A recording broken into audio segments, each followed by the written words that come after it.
It's not. It's not. And exactly they can't the just same. fire That's true, Roseanne. She's Roseanne. This is her show. So right. Well, the they thing about fire it is, her, the whole show got to go. even if they'd made the decision, like ABC said, like, well, we'll keep your show, but you can't be on it. We'll call it the Connors or something like that. They still have to pay her because she owns the show. Mm-hmm. That's the Roseanne show. She's the executive producer and creator of that show.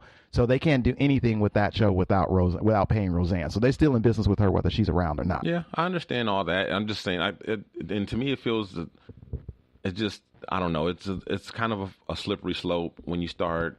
I just don't feel. I feel like freedom of speech is only free when you're politically correct. And Maybe. I feel like otherwise it's not free, and it comes. Let me ask you a question though. You're a boss, right? You run people. You have employees underneath you. Yeah. You have somebody that's underneath you, and they tweet something like this on their social media account. Do you want that person working for you? Now I know you have ways that you have to go through to get them out. You can't just get them out that way. But if you had an opportunity to let that person go, I think you would. No, I wouldn't.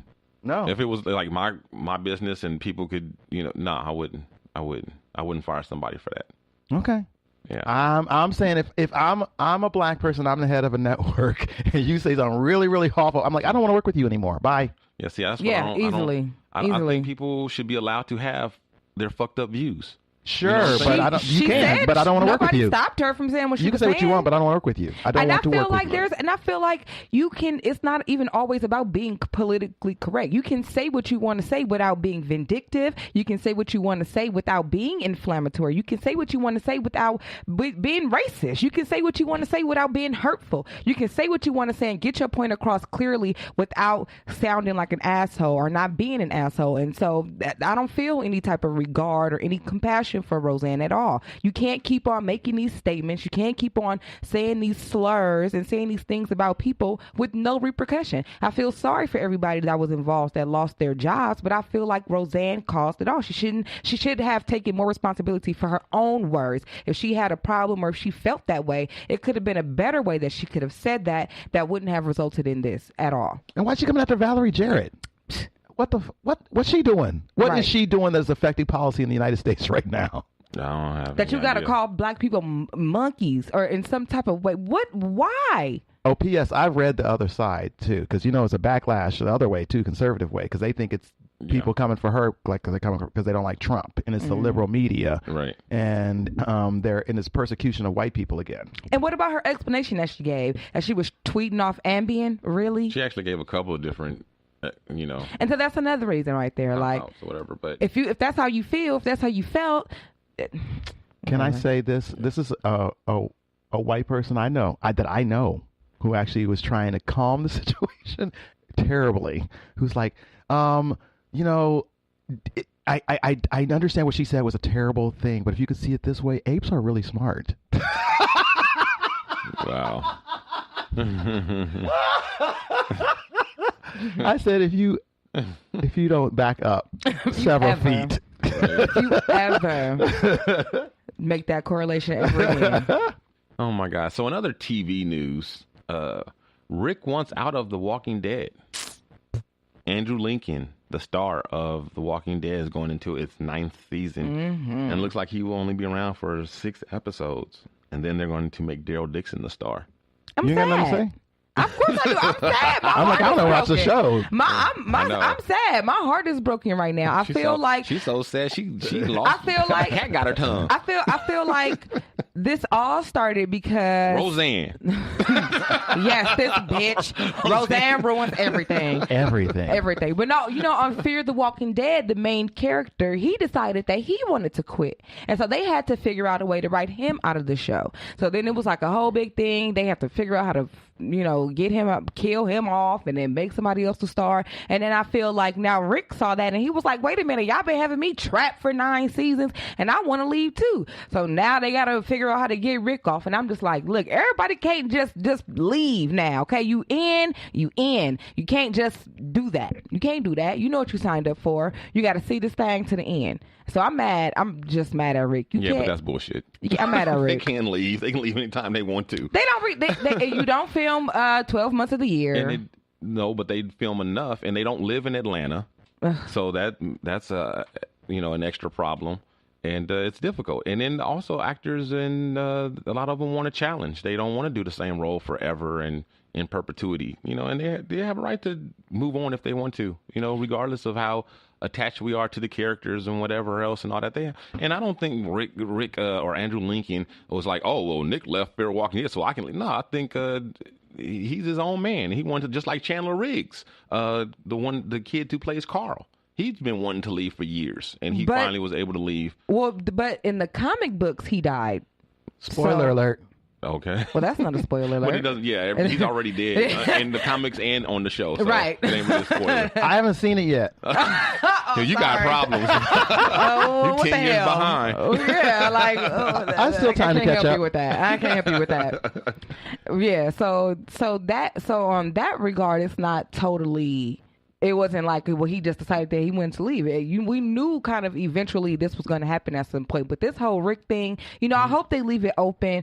Maybe Rick gets lost somewhere and maybe he can come. I don't know. But he gets lost. I don't know. You know how they do. He gets lost. They somewhere. leave and then he comes back. I don't know. They on found a deserted it. island with Gilligan. No, you know how they might have to flee and then they get separated and then they have to go search for Rick, or Rick's trying to search. I don't know, but I hope they figure it out. I hope they work it out, and I hope Rick doesn't leave because he's a big part of the show. He's the dad. He's been there since the very beginning. The show opened up with him, so I really would not want Rick to not be a part of The Walking Dead anymore, or Andrew Lincoln. I don't care. I can't even say his real name. That's probably why he wants to leave. I'm pretty sure that's why right there. He's like, I'm not Rick. I'm not even Southern. I'm not even American. I'm not even American, right? He's like, fuck this place. Roseanne fucking it up for everybody. Right. I'm going back to England. I'm going back. Fuck this. I can't be mad at him that much. I'm just disappointed. I'm disappointed, but I'm not mad at him at all. I understand that these are real people and they have real desires and wants, and they have the freedom to do whatever they want. So everybody can't be like Daryl Dixon and be their real character in real life and on the show. Yeah. So okay. So in other TV news, I got a couple of shows that have already debuted. New shows this season. One of them that we've talked about a couple times is Cobra Kai, which is on YouTube Red. That debuted, and I'm here for it. I watched the whole thing in one weekend. Wow. Because it's only like a half an hour. Okay. So, and there's no commercials or anything, so probably more like 20, 25 minutes per episode, and there's like 8, something like that. So I watched that in one day easily. Yeah. John Buchanan of the Brand X podcast, he's really into it. I think he likes it more than I do. I like it, but he really likes it. I think it's not for everybody.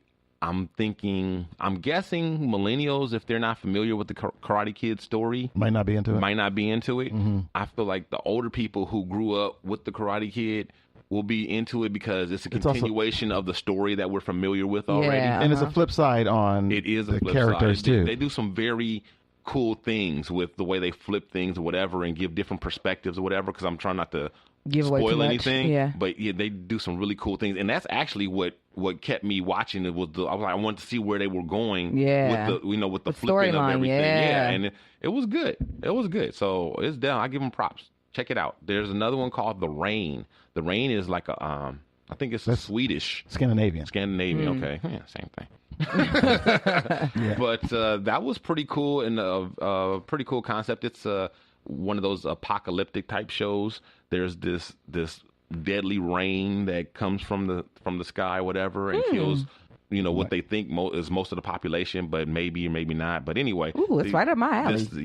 This brother and sister get locked in a bunker for 5 years.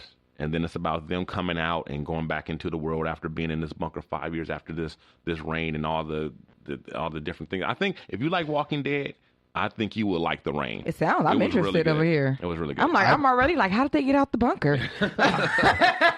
I've heard people say that it starts off slow, but you got to watch. You just got to get through the first few episodes just because while they set everything up. It's a little bit slow. And then it comes. But it's a little bit slow. But it's still, for me, even though it's a little slow, it's not a hard watch because it's pretty. The concept is pretty nice, and it keeps your attention. At least for me.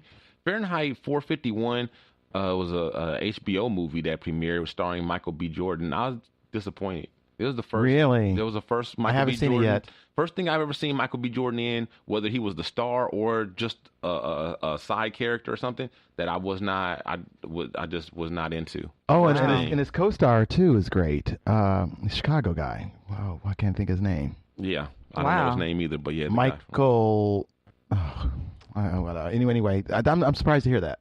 Yeah, I'm gonna have to catch it. I got HBO. I was talking to some other people. I wasn't the only one that felt that way. Is this guy like something was missing? It didn't quite deliver. But I think because it was based on a short story, and a lot of times they will take these short stories and try to expand on them and make them into movies, and it doesn't always work. And I think it is a short story for a reason. Yeah, you know, yeah, it was a short story for a reason. Unless you really do a good job at expanding the story, you know, it's not always going to work when you try to put it in longer formats. The devil's in the details. Like Stand By Me was a short story. But that was an excellent film. That's classic. Oh, man. Yeah. So, yeah, it can be done. It can. But not always. Yeah. But, yeah. Okay, so some upcoming things that's coming out soon this summer. We got on Thursday, June 7th, Marvel's Cloak and Dagger on the Freeform Network. Looking forward to that. Then on Wednesday, June 20th, we got Yellowstone on Stars. Now, Yellowstone is a Western, and I like a good Western. That's a genre that we don't see that much anymore. Not really. But a good Western. And this is starring Kevin Costner. Okay. So Kevin Costner's coming to television. So you got a big star, and it's on Stars, whatever. So I'm looking forward to that. Also, some other shows that are coming out, I think within the next month. Insecure is coming back on HBO, I think in June, the end of June or July. And then also Power is coming back in June too, I right? thought Power came back in July. In July was coming back soon. Yeah. I know, that's why I got my starch package back. So Queen it's coming. Sugar already came back. Queen Sugar already came back. I've been trying to catch up on Queen Sugar, so I'm just trying to get ready to get back into my Queen zone. Where are you? I jump around. So, they show them in blocks all the time. So I just watch whenever it comes on. So, yeah, I can try to get my block in. In second season? They started showing them all over again because they're getting ready to they were getting ready to show the premiere. On the premiere, they released the first and second episode back to 2 days back to back. The first episode and the second episode. So I was binge watching whatever episodes though. I don't even know. I just was watching, and then I saw the new one. So yeah, have you guys heard of French Spider-Man? No. Yeah, French Spider-Man. They call him French Spider-Man. I call him African Spider-Man. Oh yeah, I didn't know he was French. Is he a building climber? Yes, he's a hero. That's Okay. what he is. He's a hero. Oh. This guy over in Paris. They were in Paris? Yes, they're in Paris. Niggas in Paris. Sorry. Oh Go my for God. Wow, Roseanne. Damn, Roseanne. Niggas in Paris. I'm happy. I'm not. That is not shade right there. Can we have a Kanye free zone? Yeah, we can. I'm saying that in my Jay-Z voice, not in my Kanye voice. Africans are pretty common in Paris. They're very close. Yeah, they are. No, I'm very aware. That was not an insult. That was a kudos. That was an endearing nigga, not the other type of nigga. So he's walking down the street and he sees this little kid dangling, like a toddler, dangling from 4-story balcony. Oh my God. Just dangling. And this guy scales the side of the building in like 30 seconds. It was amazing. Climbs up the building. Amazing. Barehanded. Amazing. He I'm didn't gonna even show you the video. no warm Okay. up, no But nothing. I'm gonna warn you guys. I will post it on our Facebook page because just the warning, the audio is not. You won't get it. You have to see this, but it's only 30 seconds, or else I wouldn't even show it. But I'm gonna show it because Pip hasn't seen it, and it's amazing and it's quick. So the guy's it climbing. is. He's on the first level. He's scaling up. There's a crowd cheering. The second Yeah. level. He's It is hopping amazing. up. The third. You can see the baby just hanging. The baby just dangling. He's up there. He's getting over to the baby. He's hopping up to where the baby is at. He's up there now and grabbed the baby. He saved the baby. He saved it. And there was a neighbor in the neighboring balcony that was trying to save the kid as well. Right. But we couldn't see it from our angle, but there was a space and like a little gate or something that was blocking the other guy he couldn't quite reach the toddler. Baby, yeah. So, and this guy, and so France, they, basically, made him a hero. They offered him citizenship, and I think they also offered him a job as a firefighter. Yeah. He got a job as a firefighter. So it's crazy. It's incredible. This guy just scaled the building like that, just barehanded. That was incredible. And fearless. Let's not forget